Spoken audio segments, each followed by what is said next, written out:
Blindsided husband finds wife's hidden photos. With his boss's brother gaslighting, work fallout, clean revenge. I'm Ethan, 34. My wife, Madison, 31, and I have been married 5 years, together 7. On paper we were a highlight reel. Starter home in a friendly neighborhood, joint playlists for road trips, matching cookware we never used enough.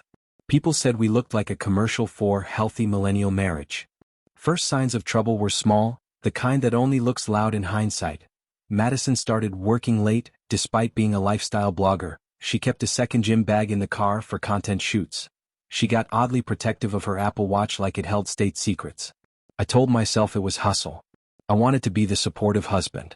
Plot twist right up front. The day everything cracked was the same day I was going to surprise her with a vow renewal trip. I'd saved for months, coordinated time off, even got her parents to dog sit. We were at my boss's backyard barbecue. Kids running around, cornhole, the whole suburban postcard. My phone buzzed with an airdrop request from Luca's iPhone. Luca is my boss's brother, a regular at these gatherings. It showed a thumbnail of Madison in a silk robe, back to the mirror, his hand clearly in the frame. I thought it was a messed up joke, maybe a wrong click. I accepted because my brain shut off and my thumb didn't. The photos kept coming in a polite little parade. Madison in that robe I bought for our anniversary, her smile tilted toward a camera that wasn't mine, a close-up of the robe pooling at her collarbone, Luca's shirt sleeve in a mirror reflection, a hotel nightstand I didn't recognize with a key card half tucked under a glass. Nothing graphic but intimate in a way that made my stomach feel hollow. The last photo was the worst, her wedding band perched on a folded napkin next to a handwritten "soon." I stood there holding potato salad and a secret, watching Madison laugh with my boss's wife like nothing in the universe was off. I walked to the bathroom and counted tiles to steady my breathing. Then came the second twist, a message from an unknown number: "You deserve to know. Check the hidden album." I'd never used the hidden feature, but Madison had once synced our devices for a travel slideshow. My hands shook as I opened my photos, scrolled, and there it was, a locked little vault. Inside were screenshots of messages from a contact saved as M. But the wallpaper behind the text bubbles: Luca's motorcycle. My boss owns a sedan. Luca rides a custom Ducati. My heart did that elevator drop thing. I stared at my reflection and realized 2 truths at once. 1, I wasn't crazy, and 2, I was catastrophically unprepared. I had a vow renewal trip booked for next month and a spouse who apparently had a second act I didn't know about. I washed my face, practiced a neutral smile, and went back out to refill the ice bucket, because when your life detonates at a barbecue, you still pass the lemonade. Back home from the barbecue, I did what every level-headed person tells you not to do. I opened the hidden album at 2 a.m. with the lights off. The first photo was Madison in that silk robe, loose at the shoulder, a soft blur of skin and perfume memory. On the nightstand, a lipstick print on a water glass, a hotel pen, and a key card tucked under the edge like a coy smile. Nothing explicit, but intimate in a way that didn't belong to me. The second photo was a mirror selfie, Madison's hand at her throat, the robe's belt knotted by someone else. In the corner, a man's sleeve, blue with tiny white dots. Luca wore that exact shirt at the 4th of July party. Then the messages. The contact name was M. Not Madison, she signs texts with emojis, not initials. But every screenshot had Luca's motorcycle as the wallpaper behind the bubbles, a custom Ducati with those red spokes he loves to brag about. The texts were all euphemisms, like they'd read a guide called How to Talk in Code While Being Obvious. Late meeting? Printer jam. Might need help at the desk. Drop ring. Pocket key. There were timestamps that matched girls' nights and brand collabs. There were selfies of hotel robes that weren't from any brand she promoted. One picture showed her wedding band sitting on a folded napkin next to the word "soon," written in a hand that leaned right, same as Luca's on the sign-in board at the office. The unknown number chimed again. Check locations in the shared album. I didn't even know we had a shared album. Turns out Madison once set it up so I could add road trip photos without clogging her camera roll. Buried in there were live photos, those short pre-click clips. I held a finger and watched scenes breathe, Madison laughing, then darting off screen, a door closing, a quick flash of a hotel corridor. The audio caught one low line in a man's voice: "Boss is clueless." I started lining up details like pushpins on a corkboard. The hotel pen in the first shot? Crestview Suites, downtown. The robe? Same embroidered collar as the photo Madison posted last winter about Self-Care Saturday, except my version had a second coffee cup on the tray. Lift receipts in our email showed drop-offs near an office-adjacent condo I'd never noticed before. Her extra gym bag had a tiny pocket for a key card. Here's where it got stranger. A Notes app screenshot. Rules: no photos with faces, ring off, park 2 blocks away, stay polite. There was a line that made my skin crawl. Family friend, keep story straight. Family friend. As in my boss's family. I didn't sleep. I watched the ceiling turn from slate to pale and made a plan that felt like sand in my hands. No confrontation yet, just confirmation. I synced her old MacBook, the one we used for taxes, and saw the same iCloud folders. I cross-checked calendars. Brand dinner lined up with Luca's brother's charity gala. Content shoot lined up with an event where she told me not to come because it was girls only. And tucked in the calendar, a recurring reminder: Thursday, condo. That word sat in my chest like a pebble in a shoe. Small, constant, impossible to ignore. Thursday would tell me everything. Thursday came like a drumbeat. I told Madison I had a late vendor meeting and grabbed my laptop bag like it was a security blanket. Plot twist right out of the gate. The office-adjacent condo wasn't just any random unit. When I ran the building name through a public records site, free trial, bless the internet, the leaseholder was listed as M. Avery, Madison's maiden name. Co-signed by Darla Avery, her mom. That was my first real jolt of family fingerprints on the whole thing. I parked 2 blocks away, hoodie up, heart sprinting. At 6:12 p.m., Madison's SUV slid into the garage like it practiced. She wore that camel coat I love, hair in a loose knot, the kind of effortless look that takes effort. She checked the rearview like a spy, then left her phone in the console. That's when I knew this wasn't her first secret walk. I followed at a distance, footsteps quiet, trying to be the world's politest ghost.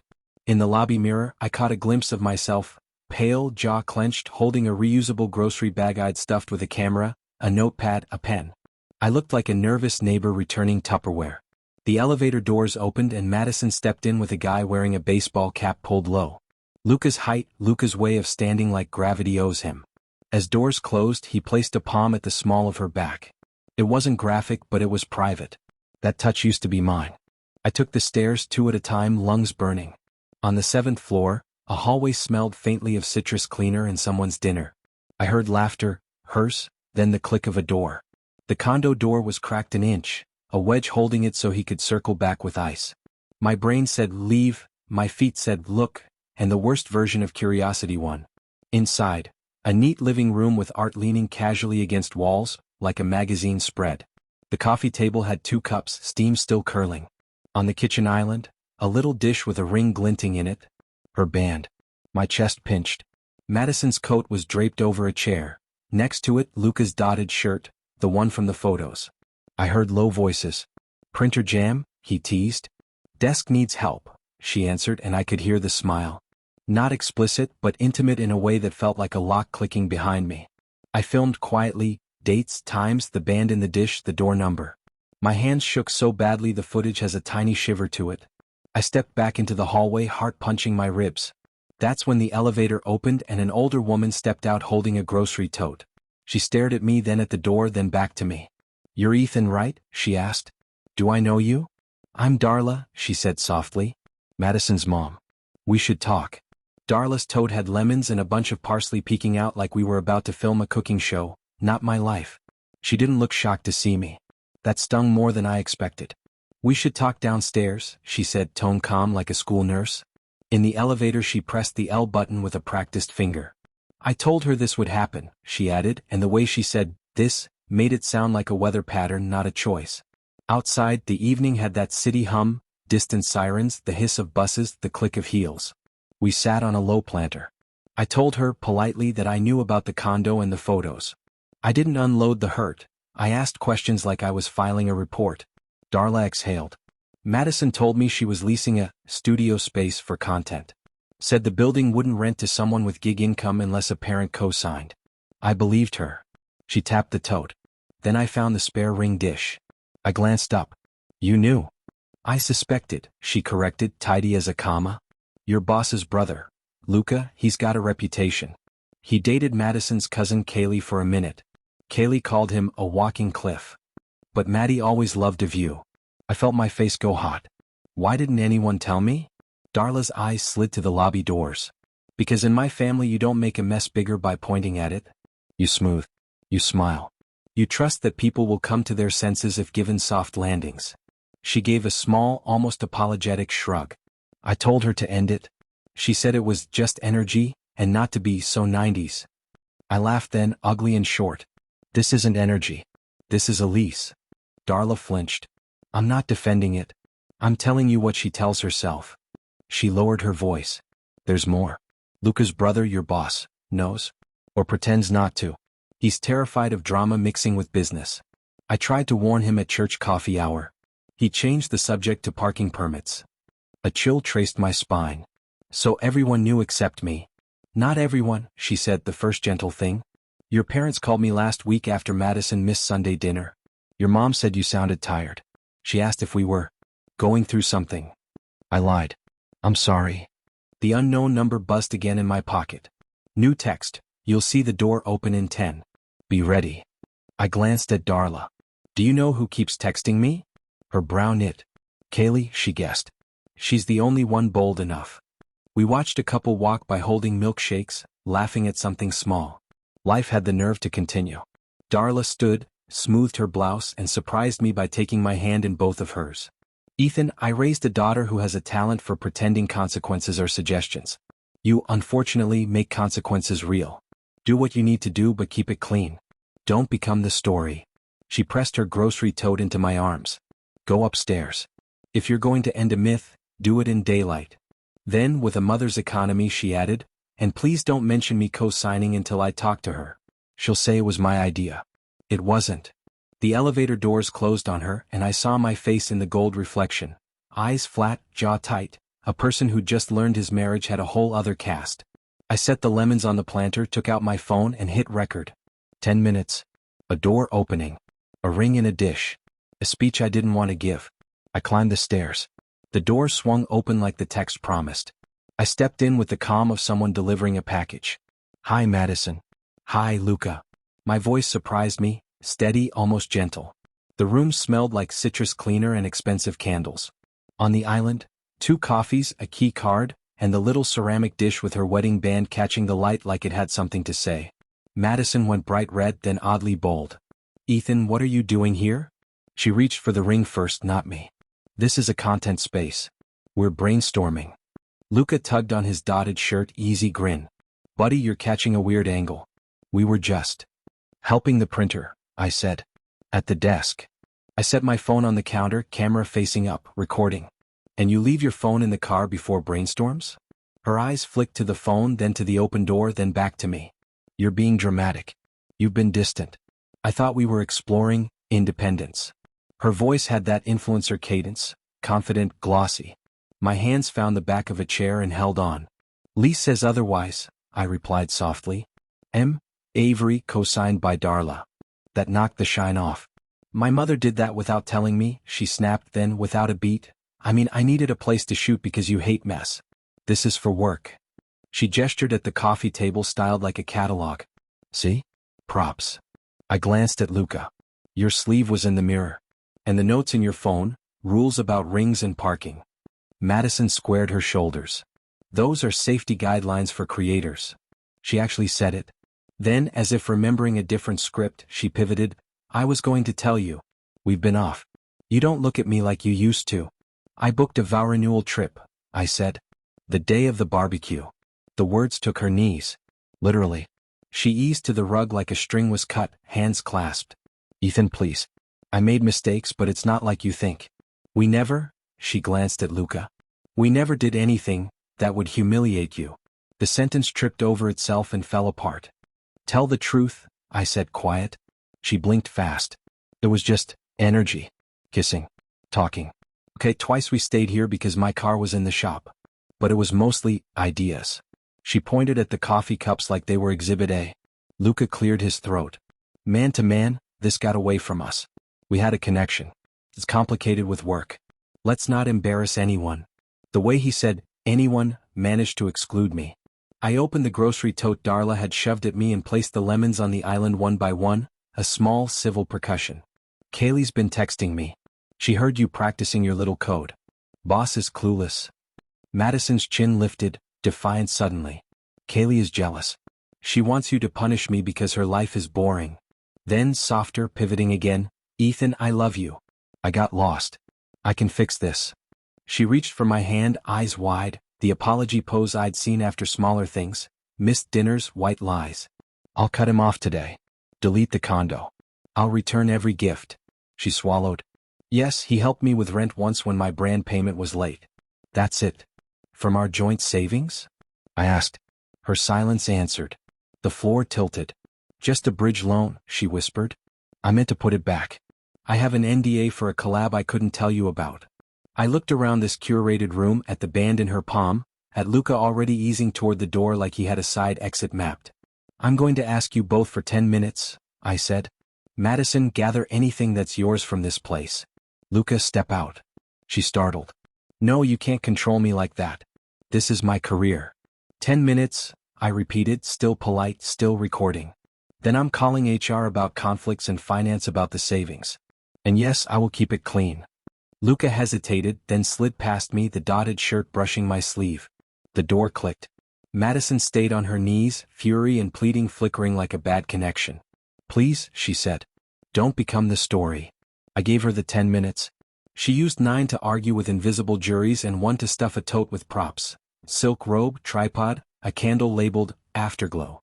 She tried a final pivot at the door. If you love me, don't humiliate me. I answered as politely as I could. Honesty isn't humiliation. Then I locked the condo behind us, filmed the door number again and walked Madison to her car. She reached for my sleeve, I stepped back. Text me when you're home, I said and meant it. Dignity and decency can share a bench. The clean revenge started in the parking garage. I emailed HR from my phone with timestamps, addresses and 2 short clips. No theatrics, just facts. Conflict of interest, hostile environment potential, nepotism risk. I CC'd my personal email and legal's public inbox. A separate note to payroll asked for a freeze audit on our joint account because of unexplained transfers for a third-party lease. I kept my language careful, like labeling fragile boxes. Driving home, I called my parents. Mom answered on the second ring with that 6-cent mother's half. Honey? I told her enough to be clear and not enough to scorch. She went quiet, then practical. We're coming over. Your dad's bringing storage bins. Dad got on and said, we'll do this by the book. No speeches, just logistics. That's my family's love language. Madison texted, home. Can we talk? Then, please don't call my mom, followed immediately by, she was only trying to help with the lease. The contradictions landed like hail. A minute later, Darla texted me first. I told her I ran into you. I'm sorry. I won't cover for lies. I believed her. For the first time all night, someone's words matched the weight of the situation. At the house, I started a folder on the kitchen table. Condo photos, message screenshots, bank statements. My hands shook less once everything had a tab. HR replied faster than I expected. We've received your report. Please do not engage with the parties on company property. We will schedule a meeting. Then a separate ping from my boss, Luca's brother, asking if we could chat first informally. I declined politely. He tried calling, I let it ring. My spine felt taller. Mom and Dad arrived with bins, casseroles, and the kind of silence that makes a room safe. Mom hugged me long enough to slow my heart. Dad asked, bedrooms? I nodded. We moved like a small, compassionate moving crew, labeling boxes Ethan and Madison. I set aside her personal stuff neatly. Revenge is not breaking what you'll have to look at later. Another twist surfaced while I sorted. A manila envelope in Madison's nightstand labeled taxes, old. Inside were printed emails between Madison and Luca from months earlier, long before our rough patch. The first date was the week my grandmother died, when Madison told me she needed space from grief talk. One message read, your husband lives in spreadsheets, I want to live in color. It was like being insulted by a greeting card. At the bottom, a transfer slip, $3,000 from our savings to MA Studio. Reason, temporary support, brand delay. The date lined up with a weekend she said she'd gone to a wellness retreat. The retreat's brochure was tucked in too, still folded, never used. I didn't cry. I felt insulted, yes, like my steadiness had been treated as a boring prop. I'm not a prop. I'm a person who books vow renewal trips and remembers how you take your coffee. That stung worse than any photo. At midnight, Madison's father, Randall, called from a number I didn't have saved. He didn't say hello. You will not drag our family name through your office, he announced, voice all posture. Handle this at home like adults. I breathed in, breathed out. Sir, I said evenly, I just asked for policy to be followed. He grumbled something about boys' club vendettas, and hung up. 10 seconds later, Darla texted, ignore Randall. He thinks problems are PR. I went to bed on top of the covers, shoes still on, phone face down. Before sleep took me, another message lit the room, from the unknown number. Tomorrow, check the guest bathroom. Top shelf. I stared at the ceiling and thought, how many closets can one marriage hide? I set an alarm. Tomorrow would be inventory, truth, and, if I could stand it, one last chance to hear Madison tell the real story. Morning light made the house look honest. I went straight to the guest bathroom, climbed the step stool, and felt along the top shelf. My fingers hit a shoebox taped shut. Inside, a spare ring dish twin to the condos, 3 hotel key cards, a receipt for roses from Harbor Florals signed L, and a slim black phone with no case. The burner. I charged it at the kitchen outlet like it might bite. When it powered up, there were threads under M, K, and curveball, Duke. Duke turned out to be a trainer from her gym, time-stamped months before Luca. The tone was different, flirty pep talks, proud of your progress, photos of smoothies and sunrise runs, but the pattern rhymed. Another just energy that became logistics. Mom poured coffee and didn't look away when I said, it wasn't only Luca. Dad wrote device on a zip bag with a marker like he was labeling a fossil. My phone buzzed, Madison's name. I answered. She launched straight into a tearful monologue about internet rumors and Kaylee's vendetta, then veered into fury. You're turning our life into court exhibits, she snapped. I told her calmly about the guest bathroom box. Silence, then a scramble, that's not mine. Kaylee stored stuff when she visited. A beat later she softened. Ethan, I can explain the trainer. It was innocent. He was helping me believe in myself. Luca was a mistake born from that confidence. You want me to be small. The contradictions bumped into each other and fell down. Darla arrived without knocking, cheeks flushed. She hugged my mother first. I'm sorry, she said to the room, and meant it. Randall followed 5 minutes later, all ironed opinions. This witch hunt stops now, he announced. Dad stood up slowly, the way calm men do when they're done being talked over. Sir, no one's hunting. We're separating facts from slogans. Randall muttered about boys closing ranks. Darla cut in sharply, Randall, enough. Then came the knock I didn't expect. Kaylee, cousin of Madison, purple sweatshirt, eyes rimmed red. I'm the unknown number, she admitted, hands raised. I couldn't watch the gaslighting. She told us that Luca had been bragging at a patio bar about a private loft, and risk being part of the fun. She'd warned Madison. Madison had called her prudish. Kaylee's voice cracked. I wanted Maddie to stop before she lost you. I believed her because she looked like someone who'd tried to save a friend from herself and lost. Madison finally appeared, hair unbrushed, hoodie zipped to her throat. The first words out of her mouth were a performance. This is an ambush. Then she saw the burner on the counter and went pale. That's illegal, she said. No, Dad replied gently, it was in our bathroom.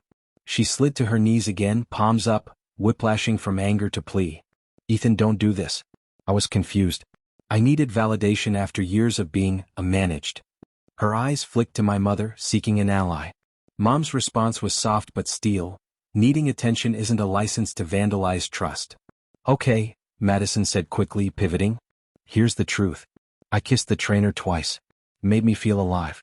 Then Luca happened because he understood content and leverage. It was business that turned into feelings. But I never stopped loving you. She reached for my hand. We can fix this. Let's do therapy. I'll quit everything. I'll delete the condo. Please. Kaylee exhaled like she'd been holding her breath for a month. Maddie, tell him about Harbor Florals. Madison shook her head. That was for a campaign. Kaylee looked at me. The card said, my Monday person.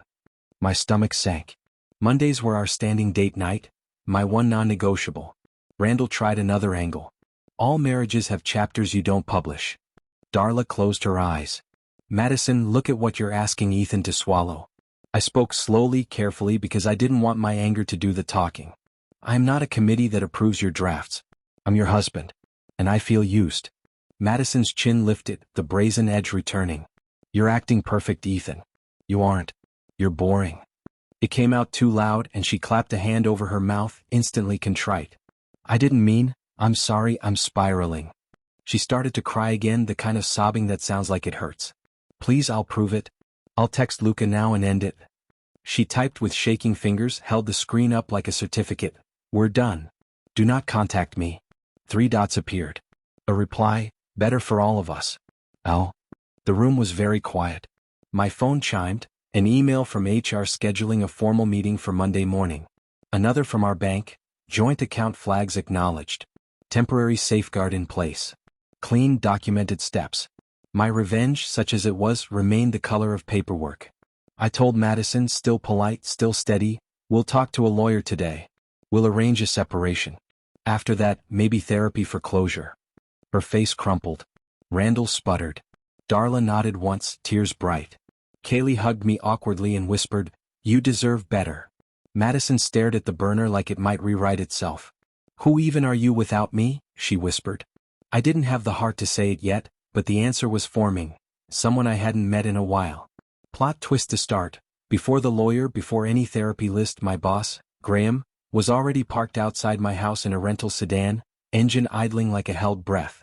He stepped out with a manila envelope and the face of someone who rehearsed sincerity in a mirror. Ethan, 5 minutes, he said, hands out like he was guiding a landing. We sat on the porch steps where I usually drink Saturday coffee. He placed the envelope between us. This is a non-disclosure, he began, almost gentle. A stipend for discretion. Luca made terrible choices. Madison too. I'm trying to keep personal mess from destroying good people's work. He nudged the envelope closer. It includes a severance enhancement and a transfer to another division so we can all breathe. For a second I saw the appeal. A quiet exit, no meetings, no whispers by the copier. Then I pictured the ring dish, the burner phone, my mother packing boxes with careful hands. I slid the envelope back like it was warm. I'm not for sale, I said politely. I reported a conflict. I'll follow policy. Graham tried a different key. You've always been reasonable. Don't let Kaylee's gossip machine. I stood, still calm. Kaylee handed me receipts I wish I didn't have. We're done here. He nodded, embarrassed, and left with the envelope tucked under his arm like a defeated bird. Inside, the attorney, Ms. Patel, joined by video. She listened, asked clean questions, and gave me a list that felt like a rope ladder. Separate accounts, interim schedule for the house, written no contact with Luca, inventory of property, including that condo lease, and a formal separation agreement. We keep it factual and kind, she said. Judges notice both. I liked her immediately. Madison texted during the call, can we try counseling first? 2 beats later, I can't lose the house. Another, I didn't sleep. I'm sick. Then, as if a different person borrowed her phone, you're ruining my career. The whiplash felt like standing up too fast. I answered with one sentence, we'll proceed through counsel. HR moved quickly too. Monday's meeting became today's with compliance looped in. Another twist, they showed me expense reports connected to MA Studio, 2 line items coded as consulting. The dates matched our savings transfers. We're not accusing you, the manager said carefully, but you needed to see why we're taking this seriously. I walked out into a sky the color of aluminum and sat in my car until the air felt breathable. Clean revenge didn't feel like revenge. It felt like closing tabs on a browser that's been open too long. At home, Dad had organized the garage into neat lanes. Keep, store, return. Mom handed me a sandwich like a peace treaty. Darla texted a photo of Madison on the couch, face blotchy, blankets piled high. She's still lying, Darla wrote, but she's also breaking. Both things can be true. That night I slept in the guest room. The house sounded different, like it had a cough. I stared at the ceiling and tried to imagine forgiveness as a bridge. In the dark, the bridge didn't hold. Plot twist up front. Saturday morning, Madison arrived with Randall and a pastor from their family church. They stood on my porch like a traveling committee. Pastor Joel held a thin Bible. Randall held his jaw like a trophy. Madison went directly to kneeling on the doormat, palms up, tears already there. Please, she said, let's pray and reset. I'm a polite person. I made coffee, set tissues on the table, and listened. Pastor Joel spoke gently about covenant and repair. I answered honestly about consent and truth, how you can't have covenant where reality keeps changing. Madison reached for my hand, pressed her forehead to my knuckles. I panicked, she said. I lied because the truth felt like drowning. For a breath I almost believed the version of us where we try. Then Randall slid a folder across the table labeled Proposal. Inside, a handwritten plan that asked me to withdraw HR complaints, pay the condo lease until quarter's end, and issue a joint statement about creative boundaries. It read like an ad for ignoring consequences. I didn't raise my voice. I opened my laptop and shared my screen. A simple spreadsheet, dates, payments, screenshots linked in cells. In the notes column I'd written feelings in one word each: hurt, insulted, dismissed, used. The last 3 rows were blank, waiting. This is my truth, I said quietly. It doesn't erase yours. But I won't delete it. Madison crumpled again, then shot upward, angry and bright. You love your files more than me. The pastor put a hand on her shoulder. She shrugged it off, then spun back into pleading. I'll do anything. I'll quit social media. I'll change my number. I'll move in with my mom. She looked at Randall. We'll cover the condo. Randall stared at the table. Darla, who had slipped in sometime during the prayer, said softly, we will. I tried Grace one last time. Let's test the bridge, I said. Therapy, no contact, total transparency for 90 days. Madison nodded too fast. Pastor Joel smiled, relieved. Then I added, full financial disclosure. All accounts. A pause, small but fatal. My phone buzzed, an alert from the bank about an auto transfer I didn't set up. Kaylee from the doorway whispered, she has a Revolve card in her maiden name. Madison's eyes flashed. It's credit, not cash, she said, like gravity was optional. The bridge fell. Something quiet settled in me. Not rage, certainty. I'm filing the separation today, I told the room. I wish we had been 2 people who could rewrite this. We're not. Madison folded to the rug, wordless, then started bargaining with the universe. What if we move? What if we adopt a dog? What if we start over in Asheville? As if geography could sand down history. I signed papers with Miss Patel that afternoon. Clean lines, clear dates. HR sent confirmation that Luca was barred from company events and that Graham would not oversee my review. Kaylee forwarded me screenshots of Luca messaging 2 other influencers the same rules. Somehow, being one of many hurt less than being uniquely betrayed. It untangled the spell. She wasn't a villain. She was a person who chose shortcuts and called them strategy. I can grieve that and still walk away. That night I didn't try to sleep. I booked a beginner's bouldering class and a 4-day road trip. Zion, Bryce, the kind of red rock that makes you feel both small and brand new. I ordered a cheap pottery wheel because my hands wanted to make something that wasn't an argument. And for the first time in months, the future didn't sound like a lock clicking. It sounded like shoes on a trail. I drove west with the windows down and the radio low. Zion looked like the planet built new. Bryce felt like a choir of stone. On a narrow trail, I realized I'd spent months negotiating with pain like it was a coworker. The canyon didn't negotiate back. It just stood there and asked me to keep walking. I climbed until my legs trembled, ran out of breath, and found a steadier one. Back at a motel, I didn't doom scroll. I booked 3 more bouldering classes and a monthly studio pass for pottery. My hands stopped shaking when they were holding something that could become a bowl instead of a secret. When I got home, HR had finished their piece. Luca lost event access and contract privileges. Graham was reassigned pending review. He sent another informal olive branch, which I declined with the same politeness as before. Ms. Patel finalized the separation terms.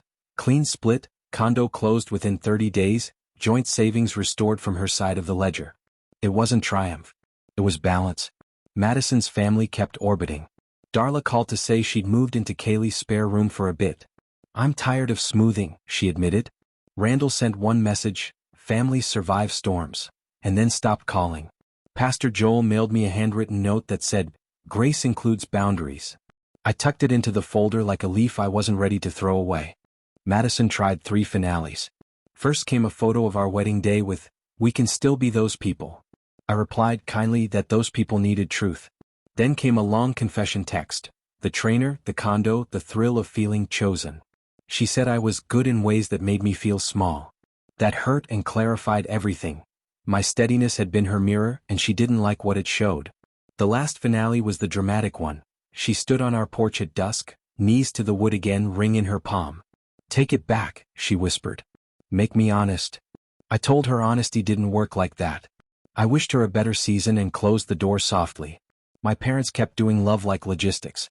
Dad replaced a flickering porch light I'd ignored for months. Mom stocked my freezer with soups and stuck a post-it on the door that said, Eat even when you don't feel like a person. Kaylee visited with donuts and stories about a hiking group that met on Tuesdays.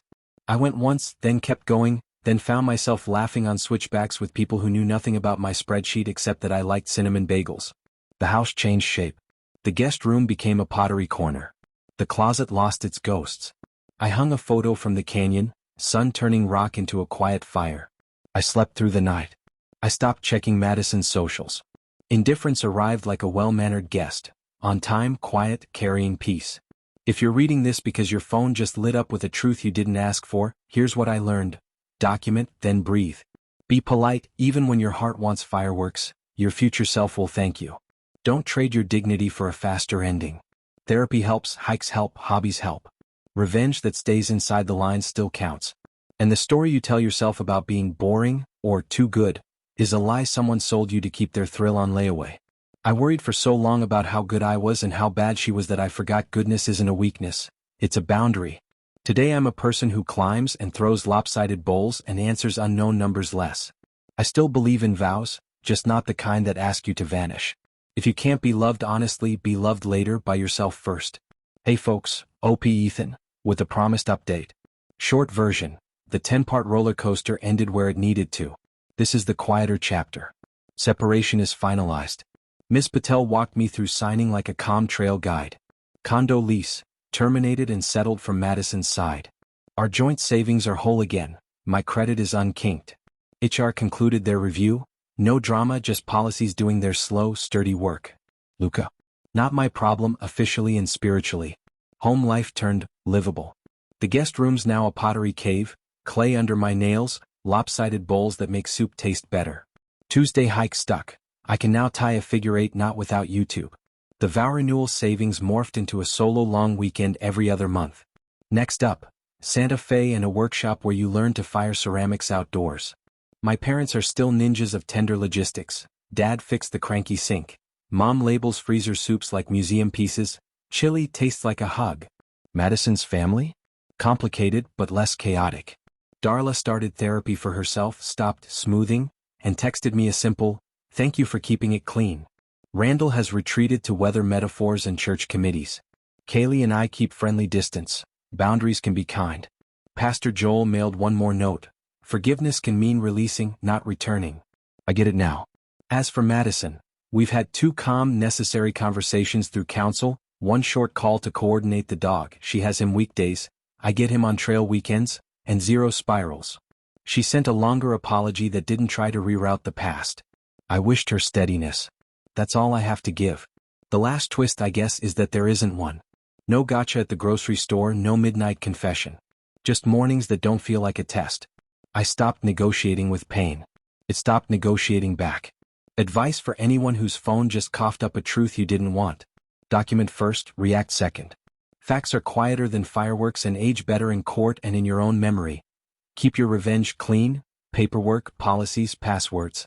It stings in all the right places without burning your future. Do grief like a job for a while. Sleep, eat, move, talk. Boring is healing wearing its comfiest sweater. Let other people's chaos be theirs. Boundaries aren't walls, they're front doors with working locks. When someone calls you boring for being good, hear the projection. Kindness with a spine is not dull, it's durable. I'm okay. Not cinematic, not tragic, just okay in a way that feels earned. If you're at part 1 of your own story, I'm rooting for your part 10, and your epilogue where the house finally exhales.